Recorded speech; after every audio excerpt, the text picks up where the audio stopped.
Hello guys, ese nibwo bwa mbere wagera kuri iyi channel? Ese nibwo bwa mbere waba ubonye behind the scenes zose zivuga kuri filime yacu Ibanga kuri iyi channel?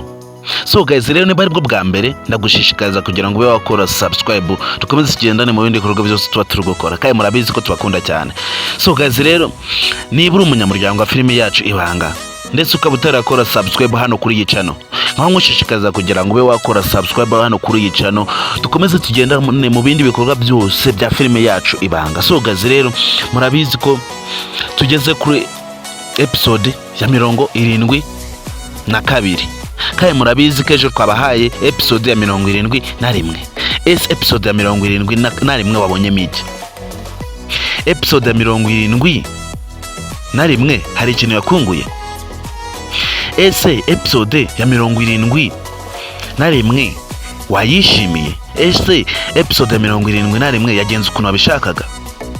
So guys, rero niba utarakora subscribe hano kuri iyi channel, ndagushishikariza kugira ngo ube wakora subscribe hano kuri iyi channel dukomeze tugendane mu bindi bikorwa byose bya filime yacu Ibanga, kandi murabizi ko tubakunda cyane, niyo mpamvu tuba twabateguriye ibikorwa byose bya filime yacu Ibanga, kandi murabizi ko muri abantu b'agaciro kuba mukurikirana behind the scenes zose zivuga kuri filime yacu Ibanga. So guys, rero niba ukunda Kiramani Empire ndetse ukabona kunda n'imyandikire ya filime yacu Ibanga, ndetse ukabona kunda ukuntu Dede yatangiye kwitendeka kuri Niyori, kandi murabizi ko urukundo ni impumyi, kandi murabizi ko urukundo rujya aho rushaka, kandi murabizi ko iyo uri kugumana n'umuntu akanya kenshi akubwira ibintu by'inkundo n'iki murabizi ko ushiduka wamukunze. Ese uribaza ko nk'ubu Niyori yashidutse yakunze Dede byagenda ute? Ese Nyambo yabyakira ute?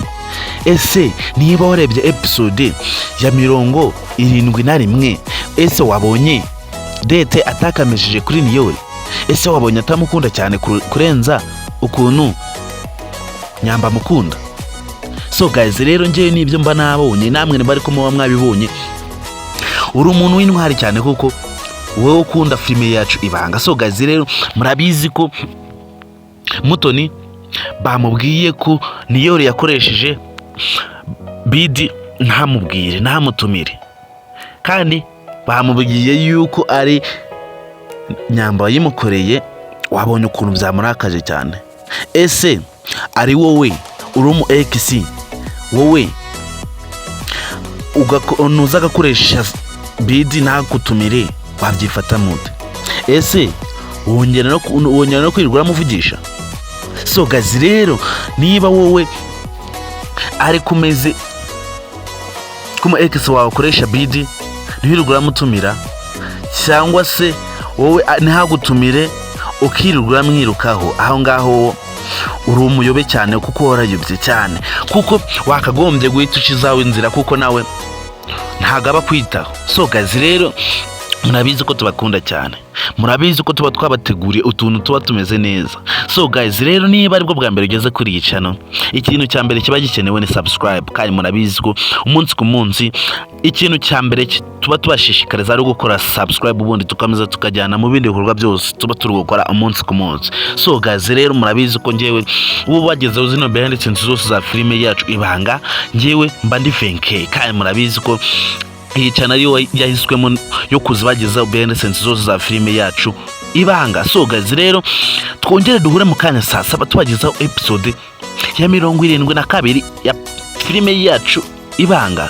Kandi guys, rero niba uri umunyamuryango wa filime yacu Ibanga ndetse ukaba uri umunyamuryango wa Miss Nyambo muri rusange, kandi ukabona kurikirana filime yacu Ibanga, ndetse niba filime yacu Ibanga ibasha kukugirira akamaro mu buzima busanzwe, nkaba ngushishikariza kugira ngo ntuzacikwe n'akantu na kamwe kuri filime yacu Ibanga, kuko ntucikwa episode imwe gusa uzaba ucitswe ibintu byinshi cyane, kuko episode iba ikuyemo ibintu byo wakagombye kuba wabeshwaho mu buzima bwawe bwose, kandi murabizi ko tubakunda cyane, niyo mpamvu tuba turi hano ngo tubagezeho behind the scenes zose za filime yacu Ibanga. So guys, rero konje duhure mu kanya saa 7 tubagezeho episode ya 72, kandi turabakunda cyane, kandi natwe turabizi ko mudukunda cyane, niyo mpamvu tuba turi hano. So guys, rero saa saba zuzuye ni muri zo kubura.